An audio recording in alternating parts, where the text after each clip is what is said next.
फिर दिन हुआ पुरानी रात का, करे सो शुक्र हम खुदा की जात का, खुदा की जात का, नया फिर दिन हुआ। आज की आयत। मैं बादशाहों के सामने तेरी शहादतों का बयान करूंगा और शर्मिंदा ना होऊंगा।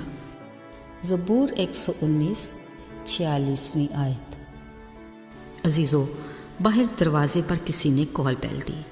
बच्चा भागा गया, बड़ी एहतियात से दरवाजे के पीप होल से देखा, वापस आकर अपने बाबा से बोला, अबू, बाहर आपके कोई दोस्त आपको मिलने आए हैं।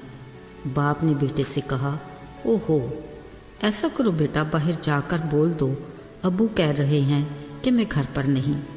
देखिए ना, ऐसी बातों पर अगर तो हंसना और खुश होना मकसूद है तो फिर तो ठीक, पर सोचिए तो सही इस बात का असर किस कदर खौफनाक है।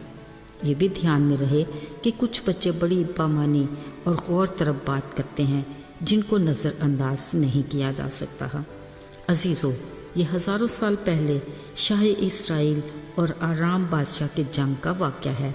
एक दिन जब आरामी दल बांध कर निकले तो इसराइल से एक छोटी बच्ची असीर करके ले आए।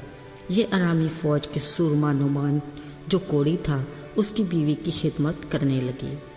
एक दिन उसने अपनी बीवी से कहा, काश मेरा आका उस नबी के यहाँ होता जो सामरिया में है, तो वो उससे ज़रूर कोढ़ से शिफा दे देता। फिर किसी ने इस छोटी बच्ची की बात सुनी और नौमान कोड़ी को बता दी।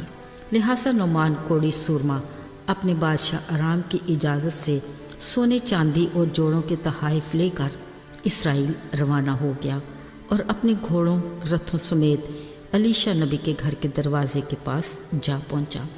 अलीशा नबी ने अंदर से कासत को भेजा और पैगाम दिया कि यरदन में जाकर 7 बार होते मार तो तेरा जिस्म फिर से बहाल हो जाएगा और तू पाक साफ होगा।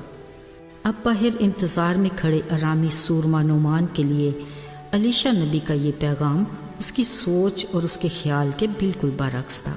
उसके ख्याल में था कि बतौर आरामी फ़ौज का सूरमा अलीशा नबी खुद बाहर आकर अपने खुदावंद से उसके लिए दुआ करके मुतासरा हिस्से पर हाथ लगाकर दुआ करेगा।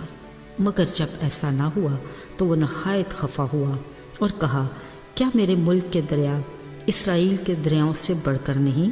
मैं उनमें नहा कर पाक साफ हो सकता हूँ। ये कहकर वो मुड़ा तो उसके मुलाजमों ने कहा, हमारे बाप, अगर मर्द खुदा कोई बड़ा काम कहता तो क्या तू उसे ना करता? इतनी सी बात कि जाकर नहा और पाक साफ हो जाओ।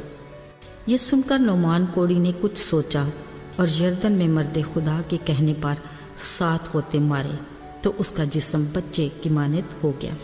ये देखकर वो मर्द खुदा अलीशा नबी की तरफ लौटा और इकरार किया कि अब मैं जान गया कि इसराइल के खुदा के सिवा कहीं रूए ज़मीन पर कोई और खुदा नहीं।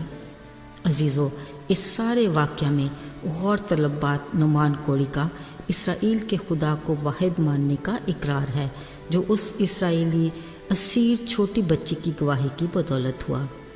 उस बच्ची के मजबूत ईमान और खुदा की कुदरत की गवाही के हर लफ्ज़ में इतनी कुव्वत, यकीन और भरोसा था कि जिसने भी उसकी बात सुनी उसने यकीन किया, यहाँ तक कि नौमान कोड़ी इसराइल तक जा पहुँचा। अगरचे अलीशा नबी के साथ मुलाकात का तजर्बा खुशकुन तो नहीं था, मगर जब उसने नाराज़ होकर वापस जाने का सोचा, यकीनन एक बार उसे अपने घर में बैठी उस छोटी इसराइली असीर बच्ची की बात ज़रूर याद आई होगी। ज़रा सोचिए, अगर वो मर्द खुदा अलीशा नबी की बात ना मानता तो वो शिफा भी ना पाता। लगता है शुक्रगुजारी के तौर पर उसने इसराइल के खुदा का वाहिद खुदा होने का इकरार किया, जिससे खुदा के नाम को जलाल मिला। अजीज़ों, अगर आज हम इस छोटी बच्ची के किरदार का अपनी ज़ात से मुआवजा करें, ज़रा देखिए हम किस नहज पर खड़े हैं। यकीनन हमारी ज़िंदगी में मसीह की मोहब्बत और उसकी कुदरत के अजीब कामों की ऐसी बेशुमार गवाहियाँ होंगी جو کسی ایسے شخص کو مسیح کے پاس لانے کا وسیلہ بن سکیں جو ابھی تک جسمانی اور روحانی شفا، برکت اور اس کے بڑے فضل سے محروم ہے۔ اس کے لیے ہم کسی بڑے موقع کی تلاش میں وقت ضائع نہ کریں، بلکہ اس انتظار میں رہیں کہ وہ ہمیں ہر دن اپنے نام کی گواہی دینے کا موقع فراہم کرے۔ آئیے دعا کریں۔ آسمانی باپ خداوند خدا، تیرے بڑے فضل کے لیے جو تو نے ہماری زندگیوں میں کیا، ہم تیرے شکر گزار ہیں۔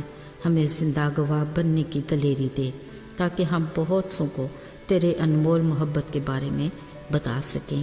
ہماری برکات کی حدود کو بڑھا اور زندگی کے ہر قدم پر ہماری رہنمائی فرما۔ یسوع کے مبارک نام سے مانگتے ہیں، آمین۔